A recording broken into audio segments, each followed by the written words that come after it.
A sample contains two radioactive nuclei X and Y with half-lives 2 hours and 1 hour respectively. The nucleus X decays into nucleus Y and Y decays into stable nucleus Z. यही है वो X Y Z वाली आपकी, ठीक है। और lambda 1 lambda 2 आपको given है, लेमडा 1 एंड लेमडा 2 आपको गिवन है, और दोनों की हाफ लाइफ गिवन है। तो आप लेमडा 1 लिख सकते हैं, लेमडा 2 भी लिख सकते हैं। कितना होता है 0 ln2/2 और ln2/1। लेमडा 2 लेमडा 1 की वैल्यू एग्जैक्टली आपको गिवन है हाफ लाइफ की टर्म में।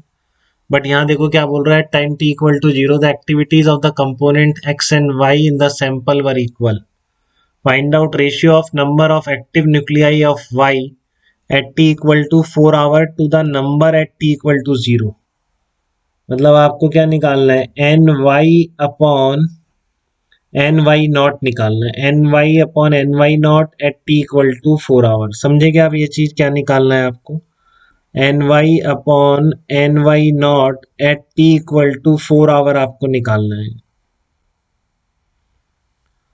ठीक है ना। N Y upon N Y not कब निकालना है आपको, टी इक्वल टू 4 आवर पे निकालना है। तो जो गिवन है, क्या गिवन है आपको, इनकी एक्टिविटी इक्वल है। एक्टिविटी समझते हैं ना आप, एक्टिविटीज लेमडा की टर्म में, lambda 1 into number of nuclei at that time. तो मतलब लेमडा टी इक्वल टू 0 पर इनके एक्स एन एक्स नॉट मान लिया, इसका एन वाई नॉट मान लिया। तो lambda 1 into N X not equals to lambda 2 into N Y not. तो वही मैं आपको कह रहा था कि इनिशियल कंडीशन डिफरेंट हो सकती है, तो यहाँ अलग हो गई, तो डायरेक्टली वो फार्मूला नहीं लगाएंगे। तो क्या दिक्कत है, आपको तो आती है, तो डिफरेंशियल इक्वेशन में पढ़ चुके हैं आप, तो आपके लिए तो बहुत आसान काम है कि डीएन, ये पता होना चाहिए। थोड़ा ध्यान से लिखिए कि इसके नेट बढ़ने की रेट है बनने की रेट माइनस घटने की rate, that is equal to net बढ़ने की रेट। तो नेट बढ़ने की रेट कितने हैं, dn1/dt इक्वल्स टू बनने की रेट कितनी है, lambda 1 nx minus lambda 2 ny। nx को रख दो, पहले से पता है nx not E raise to power minus lambda 1t, वही प्रोसेस सेम। फिर आप इसका इंटीग्रेटिंग फैक्टर इसको बोलता हूँ मैं, तो ई रेस टू पावर लेमडा 2 से मल्टीप्लाई कर देंगे दोनों तरफ। तो आप जैसे चाहें वैसे कर सकते हैं, ठीक है। फिर आपके पास यहाँ पर एक कांस्टेंट की वैल्यू में मिलेगा आपको एक्सप्रेशन, ठीक है ना। तो अब ये सी आपको ध्यान से निकालना है। तो अब आप क्या करेंगे, टी इक्वल टू 0 पे एन वाई 0 नहीं डाल रहे हैं, ठीक है, क्योंकि 0 नहीं है, इसमें कंडीशन है अभी लिखा आपने, lambda 1 into N X not equal to lambda 2 into N Y not, ये कंडीशन दे रखी। ये एक्टिविटीज इक्वल है टी इक्वल टू 0 पर ए और बी की, तो उससे आपका रिलेशन है, तो एन वाई को आप एन वाई नॉट डालना पड़ेगा, ठीक है। तो बस ये डिफरेंस आया, बाकी कोई डिफरेंस नहीं है। डाल दो यहाँ पे टी इक्वल टू 0 पे N Y equal to N Y not, तो सी आपको कुछ इस तरह का मिल जाएगा, ठीक है ना। ये सी मिल जाएगा। अब आप इस इक्वेशन 2 में जो ऊपर निकाली थी आपने डिफरेंशियल इक्वेशन सॉल्व करके, जो एक्सप्रेशन था, सी की जगह उठा के रख दो।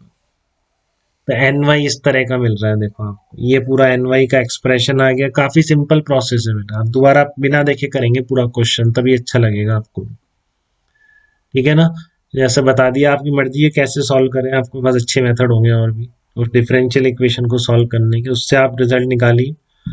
और फिर अब आप कर दीजिए, आपका N Y as a function of time आ गया, replacing N X not equal to, replacing N X not equals to lambda 2। अब ये जो आपका शुरू में कंडीशन थी, क्योंकि आपको N Y upon N Y not निकालना है। देखिए रेशियो पूछा है उसने पर्टिकुलर टाइम टी पर 4 आवर पे, तो यहाँ पर क्या है, एन एक्स नॉट आ रहा है, इसको भी एन वाई नॉट में कन्वर्ट कर लो इस रिलेशन। तो N Y not N Y not, तो बस एन वाई नॉट से डिवाइड कर दो, ठीक है ना। इसके बाद ज्यादा कुछ नहीं बचा है। इसके बाद क्या करेंगे आप, एन वाई नॉट से डिवाइड कर दो इसको। देखो ये था एन वाई नॉट से डिवाइड कर दिया आपने, N Y upon N Y not equals to lambda 2 upon E raise to power lambda 2, E raise to power lambda 2 minus lambda 1 into T upon lambda 2 minus lambda 1। इधर से minus lambda 1 upon lambda 2 minus 1 आ जाएगा। अब कुछ नहीं बचा, अब lambda 1 lambda 2 की प्रॉपर ध्यान से मैथ्स कर दो, बस एलन वेलन ध्यान से हैंडल करते हुए, जिसमें आप बहुत एक्सपर्ट हो चुके होंगे, ठीक है।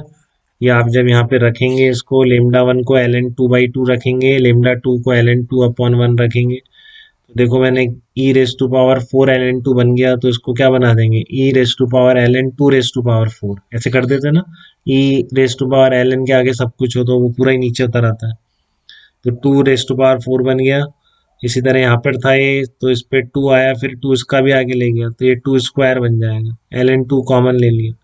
तो बाकी आप बिल्कुल कर सकते हैं, मुझे कोई डाउट नहीं, फिर भी मैंने कर दिया आपके लिए।